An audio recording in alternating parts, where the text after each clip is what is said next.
Welcome, everybody. So here's a little bit of additional practice that you guys done here in class, and I'm going to go over the answers. All right. What we got here is two free response questions.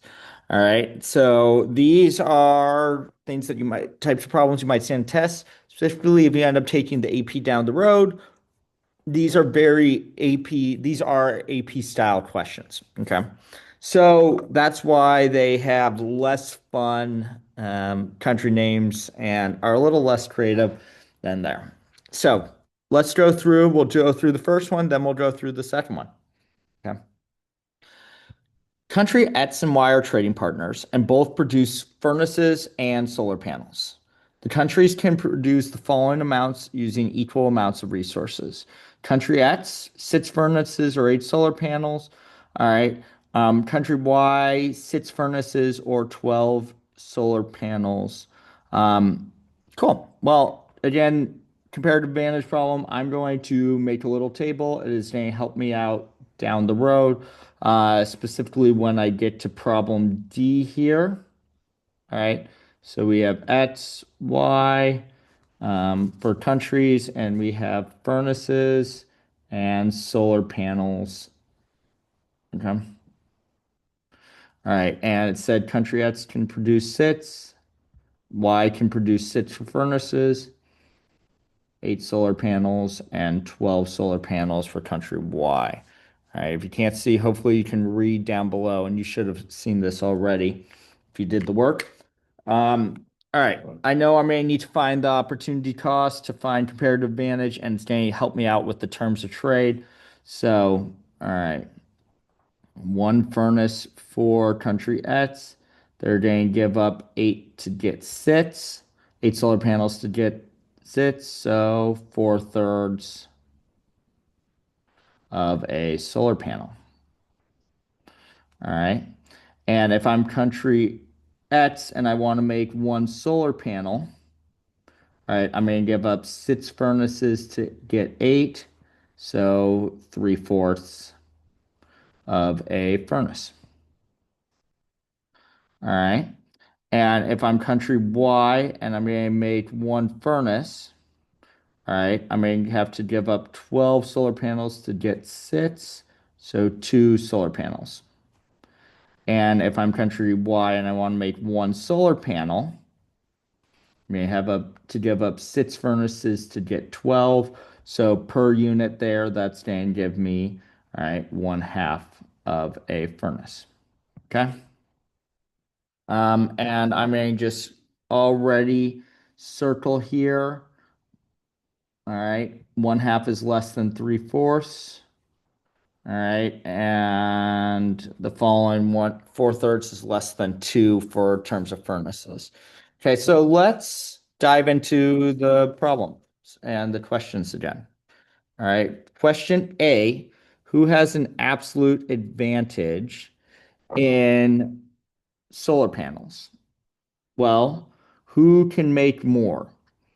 Remember, it's not comparative advantage. So 12 is greater than 8, so country Y.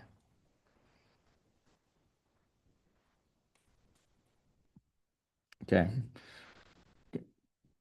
All right. Calculate the opportunity cost of a furnace in country Y. Well, now I can just go to my table. 1 furnace is going to equal 2 solar panels for them. So 2 solar panels.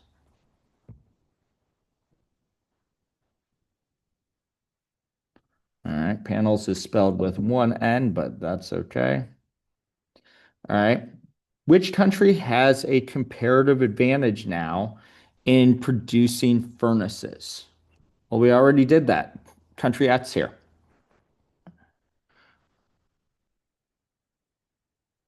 And it asks for us to explain. So I'm not going to write this all out right now, but I could say countries X is opportunity cost for producing furnaces is 4/3 solar panel. That's less than countries Y's, which is 2 solar panels. All right. Um, okay. D is where terms of trade gets a little confusing for people.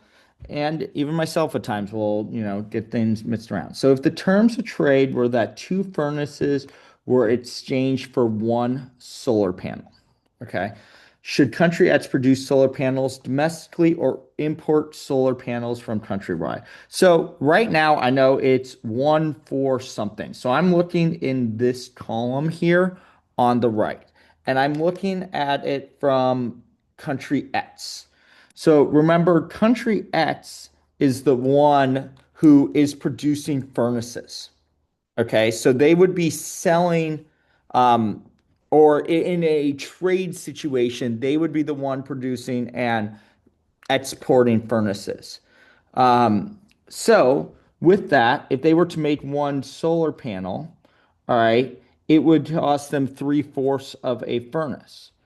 Well, in this trade, they're asking two furnaces are exchanged for one solar panel. Should country X to do that? No. They would rather produce domestically and give up three-fourths of a furnace to make one solar panel. All right. So, again, that's why I set things up in that little bit of a grid. Okay. Um, And yeah, all right. I may pause the video, erase this, and then I may set us up with question number two here. Okay, question two here. The following table shows a number of donuts and cupcakes that John and Erica can produce in one day. All right, so let's make our table. That's a T, not a J. All right, John and Erica, and donuts and cupcakes. And John can make 200 donuts. Erica can make 150 donuts. John can make 100 cupcakes and 50 cupcakes. Okay. Um, because part A is absolute advantage, I'm just going to do this right now. Who has an absolute advantage in producing donuts? John. All right. 200 is more than 150. I'm not going to write that, but that's all you need to say for explanation. Okay. Really. And you could say it more eloquently, but that's really what we're looking for, that that 200 is more than 150, they can produce more. Okay. Let's go in now and let's do find the per unit opportunity cost so we can find the comparative advantage parts. All right. So let's say John wants to make one donut. All right. They need to give up making 100 cupcakes to make 200 donuts. So one half of a cupcake. And now with that, all right, if John wanted to make one cupcake, they'd have to give up 200 to make 100. So two donuts. All right. Erica, one donut. She's giving up 50 to make 150.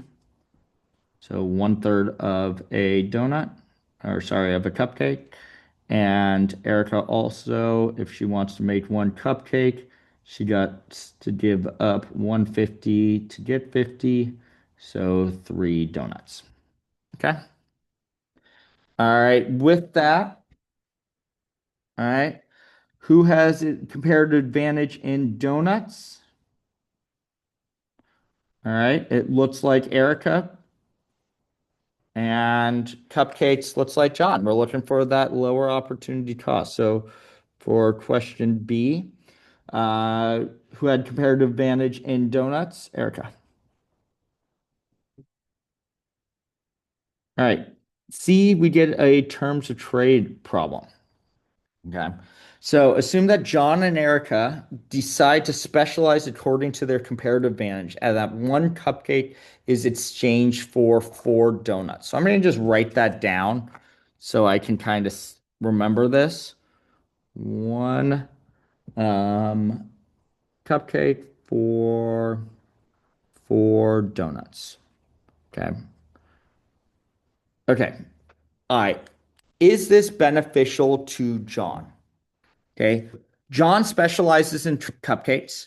So they would trade cupcakes away to get donuts. If John did this individually without trade, they would take one cupcake and turn it into two donuts. Now the trade is one cupcake for four donuts. Is that better or worse? That's better for John. John would rather get four donuts from one cupcake instead of two. So the answer here is yes. All right, doesn't need to explain, but that would be the explanation there.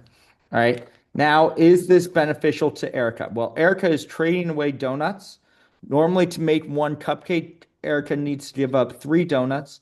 In this trade, she need to give up four donuts to get one cupcake. Is this better deal? No, she'd rather produce on her own. Okay. Okay. Part D, assume that Erica discovers a new cupcake production technique that will increase her daily production of cupcakes only.